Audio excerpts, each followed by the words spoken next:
I'm just going to say, wow. I think the work on this film, and I think everyone in this theater will agree, is absolutely phenomenal.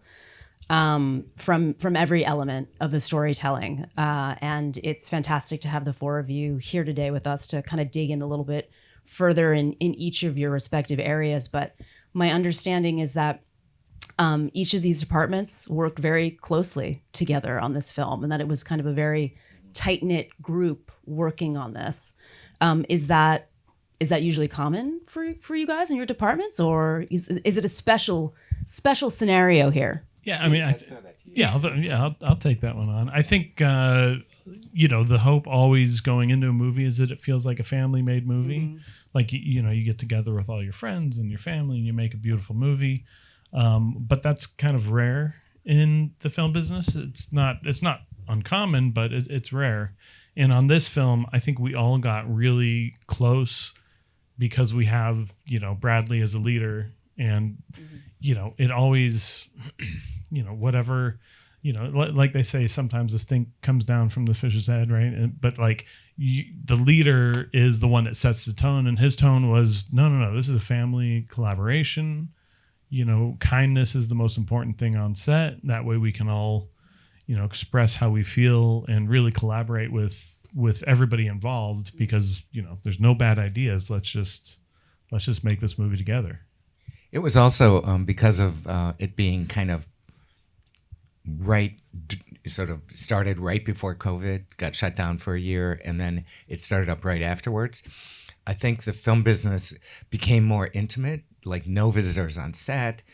We were all very welcome. The department heads were very welcome to be collaborators on set, and it all really was stemming from Bradley and his attitude about knowing about every department and wanting to integrate them, and have Mark and I collaborate, and Steve and Kazu, like everybody was in on it. Yeah, and I think Kazu and Bradley became roommates at some point. For that makes sense. Yeah, he was living in my house. Yeah, he lived in his house for. I mean, for the amount of time that he was probably in the chair doing the makeup, it probably was best to have him staying directly with you. Yes, and literally, we spend every day like a doctor's distance, like this distance. So, yeah. Incredible. I mean, an incredible transformation. How long did that take every day? So speaking of it. I want to make sure, because the article came out this morning, it took 5 hours every day. That's not true, but so the 5 different stages, and the youngest took a little over 2 hours, and the middle stage they have more element to put on, so it was about 3 hours, and the last stage was the oldest one, and covering the whole head and the arm, and also we had the bodysuits and everything. And when they were having a party after the rehearsal, you see a belly, and that was a silicone belly added on all other elements. So that day took almost 6 hours total. Wow. Wow. And what is the prep on what is the prep for that like for you? I mean, the research that goes into it. We're talking with Vicky a little bit earlier about this, and just, Leonard Bernstein's influence on you personally. Right. It's so I think when I was 19, I saw his documentary in Japanese TV, on Japanese TV, and I was 19, so I was 35 years ago maybe. And so that really inspired me, who he was, and how he interacted with students and doing a rehearsal. And so basically he was telling students the difference between a mediocre and the best musicians night and day, and it takes lots of dedication and commitment to do that. And so it was really almost he was a kind of mentor teacher, someone I look up to. And I also, I was obsessed about the face. That's why I'm doing this job. And his outlook was, I was so amazed by that, because there's lots of history, and his passion really sculpted on his face, and he lived with it. And so, I was thinking someday I really want to do his film about him, and doing a makeup and going through the whole life. And so after 35 years, it's Bradley made it happen. And so that was great because, suddenly I got the text from him, and I read that he's going to make this film. And so, okay, I want to reach out to him somehow and get this job. But suddenly he texted me. And so the process-wise, we start from taking a live cast and the scan of him and the body scan too. And from that, and I get the element kind of copy of him, and I sculpt over those face cast to create prosthetic to apply on him to make him look like a Lenny, and also age him according to the script. I mean, the aging throughout for all of the characters, as well as Felicia, and kind of telling the story like through that makeup as well, like that you see that through. I mean, Felicia's terminal cancer and kind of telling that story and how they're changing. And it's also Mark, as well as in the costumes, as well as telling that kind of story, kind of knowing that these people were so public. I mean, there is so much archival material. There are numerous interviews. There are lots of photographs. There's so much material to sort of work from. But you're also, this is a movie and you're telling that story. And can you tell us a little bit about like the process of having access to the archives and making some decisions about what you wanted to lean into that felt more factual and what was more kind of the fantastical storytelling, or what made sense for a scene? Yeah, we live and die by the research, really, for the authenticity, and you take that all in and you see pictures of Leonard and Felicia when they first met, and she's very chic, very smart, tailored, beautiful young woman. You can see why they're attracted to each other, and because he's beautiful young man, and you take that DNA of her and you see it all through her life, of her being very well-groomed, regal bearing, very nicely, beautifully dressed by the best designers and things. She really was Mrs. Maestro and played it to the hilt. And so you take that and you look at her in 1946 and you make a decision, well, then this would work. And it's something that I'd found as a vintage dress. We loved the pattern of the beading, we loved the shape, we loved the length, but we had to remake it to be brand new and fresh. And it goes through all the beats of the thing. You take in the research and you decide what at each beat would have dramatic resonance for the scene and tell the story as the years go by. And was there a particular era or scene or costume that you felt particularly connected to, or that it was very important to have? I hear you had access to their closets. So we did. We were really fortunate. You never get this where we went and visited the country house and looked in their closets, and we knew there was a scene at the country house, and Jamie was like, "Oh yeah, my mother always wore these kind of dresses around the house," and they still had a couple of them.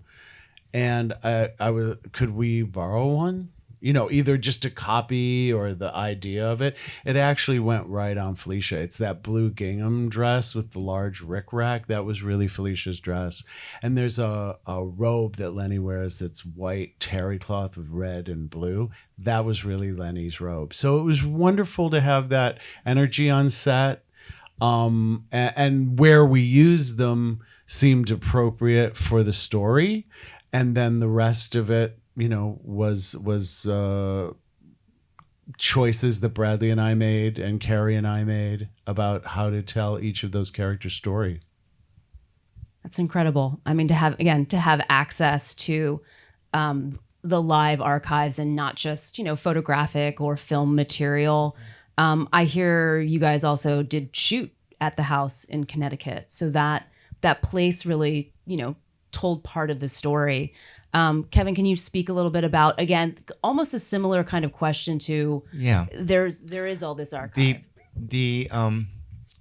A big part of the, getting the intimacy of the characters in the relationship was understanding their domestic life and the details of that and how they lived, who their friends were, what their interests were, because there were really large characters that were culturally smart and passionate, and having the foundation of being able to go to the Connecticut house and sort of see what happened in the summertime with the family when they were raising the kids.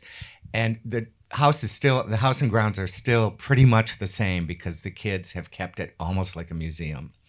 So that was the foundation. And then the other residences, the legendary Dakota apartment and the Osborne apartment, the Carnegie Hall apartment, those were all built on sound stages, but they were informed by the emotional details that we learned from the Connecticut house, if that makes sense to you. Yeah, absolutely. You know, at the Connecticut house, there's paintings that Felicia did that are on the wall. There's personal things framed on the piano that was Leonard Bernstein's when he was a student. The ghosts were all over the house, you know. Right. Yeah. It's incredible. I think another question I have for you, Kevin, is, that there's kind of tonal shifts throughout the film. There's sort of this fantastical element and then yet kind of the biographical element or the real elements of it.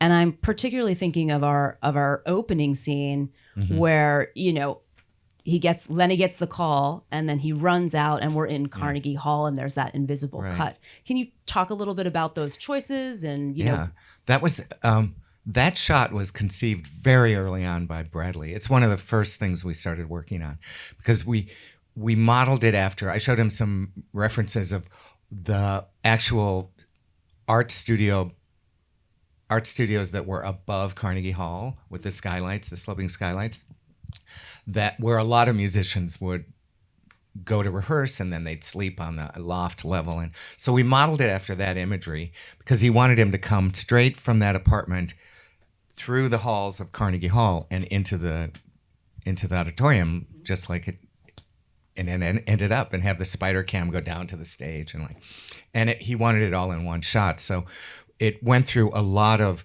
previs and computer studies and slight alterations and scale changes and pacing and it's funny thinking about all the changes it went through, but how it is so close to what he originally imagined. Very cool. So. I feel like there's a few other scenes. I'm thinking the dance scene. The magical realism. Yes, the magic. Like when he's at the Saranac house in Tanglewood having that luncheon with Kusevitsky. And they run off. She grabs his hand and they run underneath and they come out in the aisle of the St. James Theater and watch Fancy Free, which was the original set design of the Jerome Robbins piece that Leonard Bernstein was conducting in the Carnegie Hall or when he was playing the piano and he was with Jerry Robbins in the scene after that. That's the scene about Fancy Free that they were working on, which led ultimately to On the Town, the movie, that piece. So there were I feel like there was another one that didn't make it in, but there were moments of magical realism that I thought worked really well. Yeah. Definitely. And then there were the other moments where, we have a wide shot and it's just running and it's just, mostly dialogue and the powerful Snoopy scene. Yes, let's talk about the Thanksgiving scene because that's a big one. I think for everyone here, there's all those elements. I mean that was one of the things I was most excited about building was the Dakota apartment that they lived in, which you cannot, even if you wanted to, you couldn't shoot in the actual building. But we did get access to the original apartment, so we could model the scale and the heights of the ceiling and the size of the rooms and the floor plans. And that was where the party took place, where he goes up to the roof and out the hall, down to the elevator. And it was also where the Thanksgiving scene took place. And you can't tell, but where he meets with her for that argument is in the bedroom, actually. You just can't see the bed. It's on the other side of the room. And I think Bradley always liked to allow things to breathe and be organic. And I think that scene shaped itself in the moment on that day. I think that they blocked it, they rehearsed it, and he wanted to be able. Steve is going to pick up from me on this one because it's great sound design. It's an amazing sound design. But outside the windows, we had Central Park West. We were on the second floor of the Dakota building, and the parade was going by. And it was always a very famous thing in the Bernstein family to watch for the Snoopy balloon. Yeah. So, Steve, why don't you pick up and just talk about that sound design a little bit? I mean, that scene was, I believe it was scheduled for 2 days, the argument, because it was, traditional filmmaking, you shoot the wide shot and then you go in for coverage and there's important moments in it. And we did 3 takes of the fight scene, the Snoopy scene. And he basically just stopped, Bradley stopped and watched the second take. And he just said, that's it. We don't need any more coverage. There's no reason to move, to inform people like, this is a movie. Here's their face. There's their face. It's like we all understand, the scope of the argument and the emotion of it all. And it actually just carries out better in one shot so that we can all, as an audience, we could just get to watch, these two people go through such an important conversation. And I remember when we were shooting those scenes in between takes, or if it was a rehearsal, we would play the parade music on stage outside the window, so it felt like there was a parade going on. Obviously when he comes in and there's a bunch of people at a party, we just, the goal was always let everybody talk, let everybody overlap everybody, even if they're extras or background. And so you can see it as he's walking through the party. When you hear people talking, you can actually see them talking. It's not a loop group later going, okay, what'd that guy say? And then try to mimic it. We talked a little bit about that after the screening at the Academy Museum, that, these crowd scenes, are not loop groups, these party scenes. Yeah. It's all coming from the room. Yeah. And it all comes from Bradley saying, I want this to feel real. And for me to walk into a party and then to have to yell, above a fake crowd that's not talking is just weird. And it's going to be, he goes, I can do it, but it's just going to be weird for everybody. And is there any way we can not do it that way? I said, yeah, let's just have everybody talk. And we'll make sure to do it on a technical level where we mic everything in the room so you can pull out certain sounds and put them in surround and Dolby Atmos. And then, the actors will just have to speak above the crowd, like you're at a real party. So if you can't hear what they're saying, you got to speak up. And, there was kind of shock and awe on some of our day player actors that they come in and go, how is this going to work? And it's like, don't worry, just be at the party, talk over your, your friends at the party. That's what it is. Yeah. And it worked out because all those scenes, instead of it feeling like it's something staged or not quite real, that was happening. In fact, the way we filmed the party scene, the first time we're in color, Leonard's in one room, Felicia's in the other room, and we shot it at the same time, which is basically 2 separate scenes at the same time. And so, that party scene and that sound, if you're able to listen super tight, you can hear Bradley, Leonard in the other room, or vice versa. You could have Felicia and her friends talking in the other room, but that's kind of a normal party. We've all gone to it, and it just plays really well. And it seems like that approach carried out through the entire film. I'm thinking about the Ely Cathedral and all of the live music scenes. Those are all.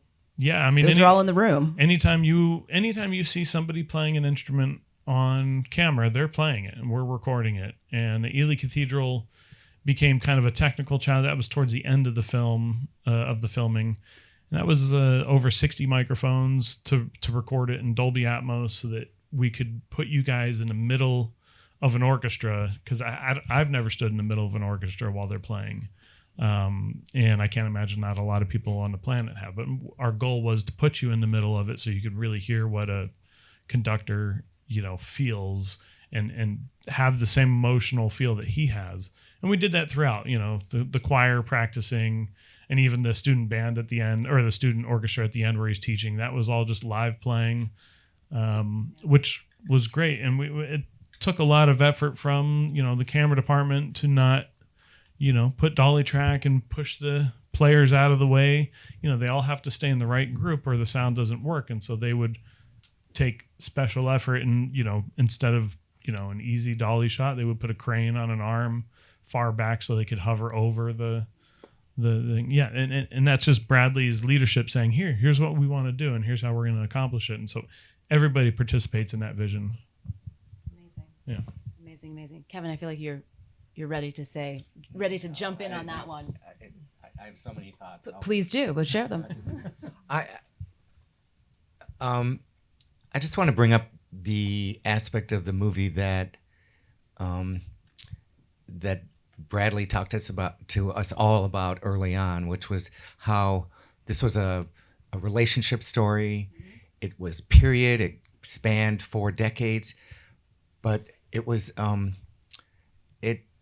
about it's sort of a classic universal thing that everybody can see something in that they can relate to, no matter what time period it is, and the nuance of that, and how you have to get people to feel that they can intimately get involved with these people's lives.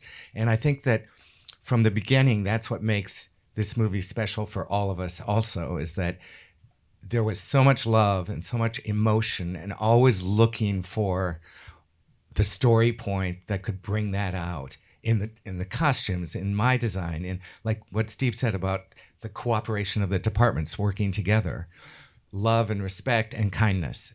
It was like we were all living it, and it was all coming from Bradley. Yeah, and speaking of living it, it's like some of those heavy scenes with Felicia, with Carey, sitting behind a technical, mixing board and just being a technician in those moments. But you're watching these scenes and you just break down. I mean, because it is just heart-wrenching. And even though it's like take 7, you're just like, oh, this is awful. Please stop.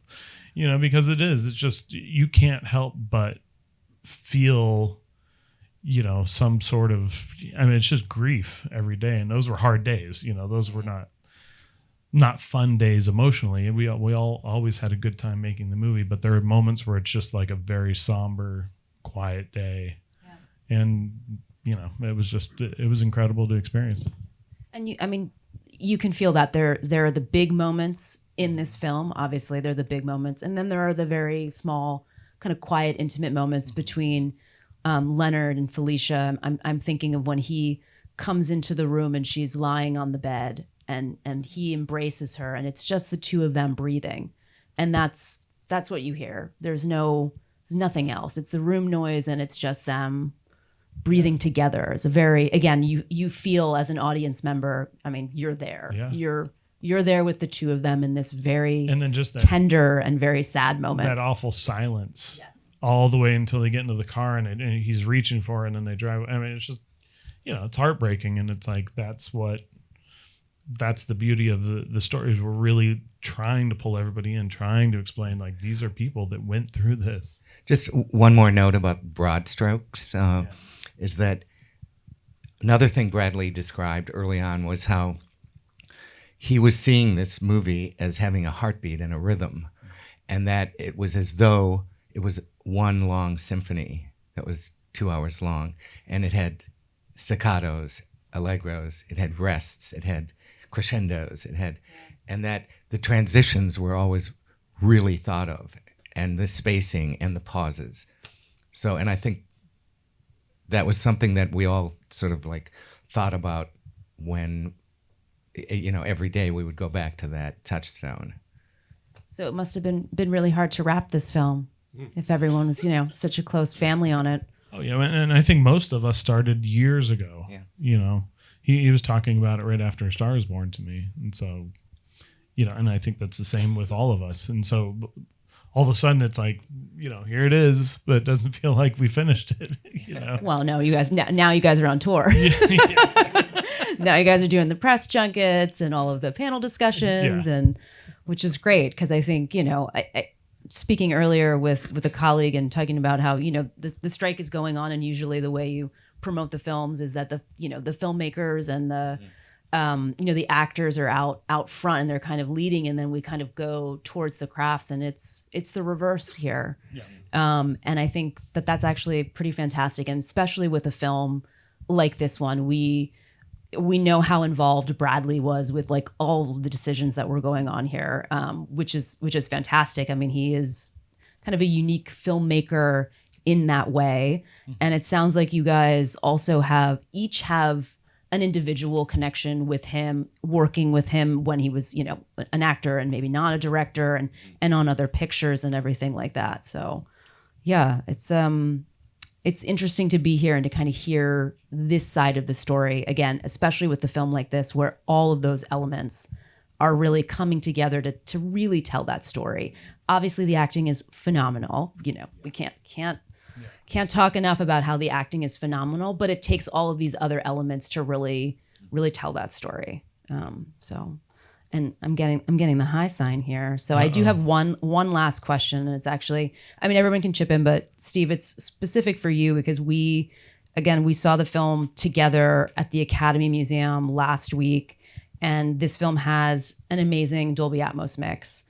And I know that you were in the theater prior to the film running to do some tweaks, but I'm interested to know the first time you heard the full mix, like what was that like, and how did you feel? Honestly, the first time I heard the full mix was with you. We saw the movie at the premiere in Venice. The theater was fine. It wasn't Dolby Atmos.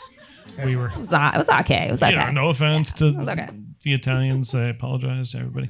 But no, when we saw it last Tuesday, it really brings the film to a different level just in the experience of watching it. My mind was blown by the mix. I know how it generally sounds, and a lot of the time, once I'm done with the film on production, I go off to do another movie. So when they're mixing, they invite me, but most of the time I can't make it, so I never get to hear the final until everybody else gets to hear the final, and it's just the magic of Dolby Atmos and Dolby Vision, just to be able to see exactly what Bradley wants you to see it and exactly how he wants you to hear it, I think is just kind of, it's the cherry on the top of a movie that's, to me at least, this beautiful. And then everybody gets to experience exactly how his mind is working. Yeah. And you watch it on your iPhone a year from now, and it's not going to be that enveloping, it's like, it's not. The theatrical experiences, the theater just like it sucks you in, it locks you in. And I think that's where you get to really feel and see every director choice, every choice that he made, that he wants everybody to share that way. Awesome. Yeah, I was blown away by the screening last week. I know we were crying. Yeah, together, we were crying. There was a lot of tears, and and Mark was there too. And afterwards, we had to have a glass of wine or two to really process what we were feeling and what we were seeing. Yep. I'd love to open it up to the audience. If anyone has any questions.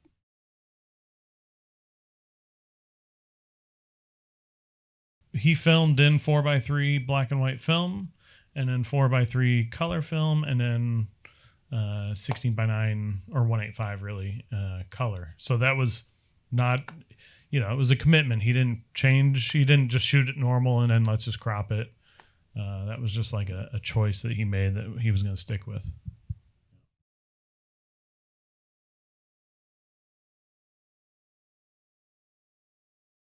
So he was conducting. What we had, yeah, exactly. That's what the orchestra said to him afterwards. There was a couple guys who were there. Yeah, there was a couple, and that was the London Symphony Orchestra, who, didn't come in. They came in and said, we don't sit this close together for a reason anymore because of the hearing, but this is how they did it back then. And so we kind of squeezed them in, and we had a bunch of different, everybody's chair had a sound level meter so that after every take they could say, okay, these guys were exposed for X amount of minutes to this sound level. We need to give them a 20-minute break or whatever it is. So it became, a technical complexity in that sense. But no, that's Bradley conducting. He had Yannick, who's our local conductor. He's amazing. He's in the room with me. He's watching on a live camera, and he'll give him guidance during the performance just to keep him on some sort of technical rhythm. But all the other elements of it, that's Bradley. And like I said, two of the guys came up to him and said, I was here. I performed with Leonard Bernstein, or Bernstein that many years ago. And that was him. You were him in that moment. Absolutely incredible. And that was the last take we did, the one that you see on camera, because we had done it for 2 days. And, Bradley every once in a while has an itch in the back of his head, and he goes, there's something not quite right. I don't think I have it. And we're all sitting there going, this is amazing. I think you have it.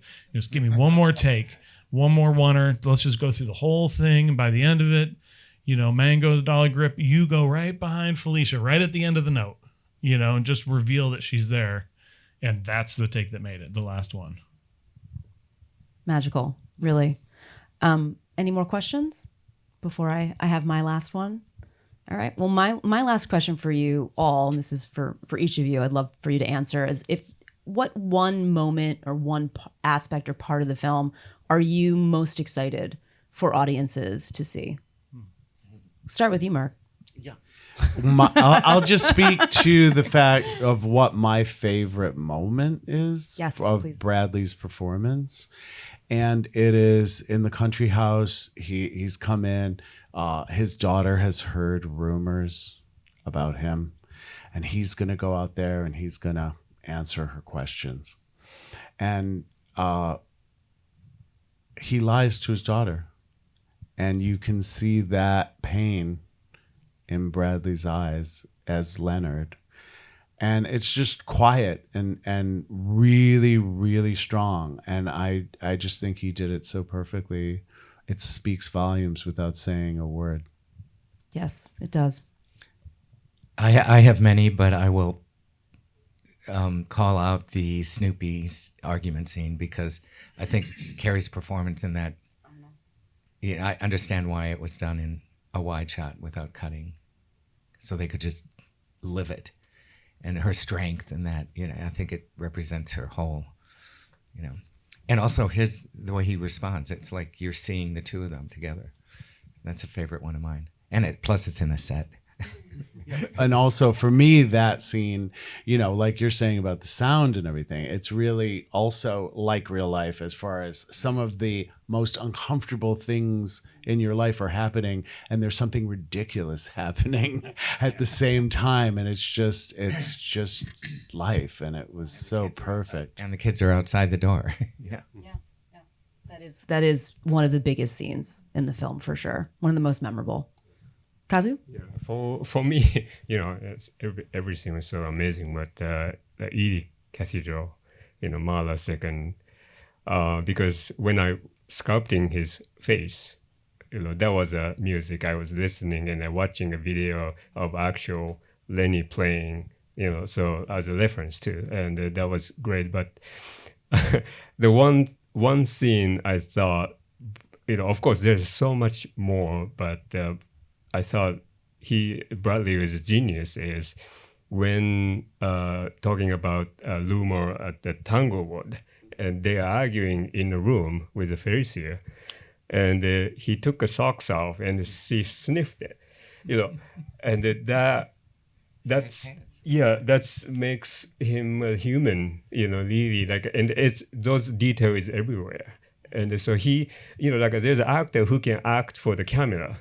But Bradley, the difference is he can create atmosphere around them. That's a great actor, I think. Yeah. Awesome. Yeah. Yeah. I mean, the scenes. I mean, it's tough to pick. I know that's why this is the last hard hitting question of this conversation. Oof.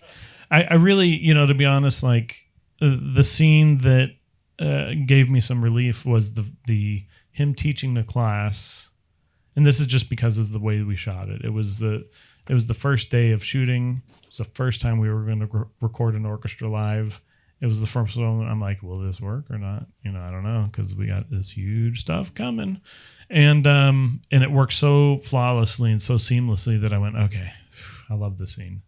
you know, but so that's on a personal level. I mean, obviously there's super dramatic scenes and I mean, you know, where I'm just dying every time watching it and just breaking down. But for me, it on a personal level, I just went, okay, we can do this. Because there's always doubt whether you can pull off what the grand idea is. And if you can't pull it off, well, what are you there for? So, well, I think the audience would agree here that you pulled off the grand idea. It's a phenomenal film, and congratulations on all the accolades that are definitely coming. All the great reviews and everything else. And thank you so much for spending some time with us and talking with this audience. And yeah, thank you. Thank you, Thanks, guys. everybody. Thank you very much. Thank you. Thank you.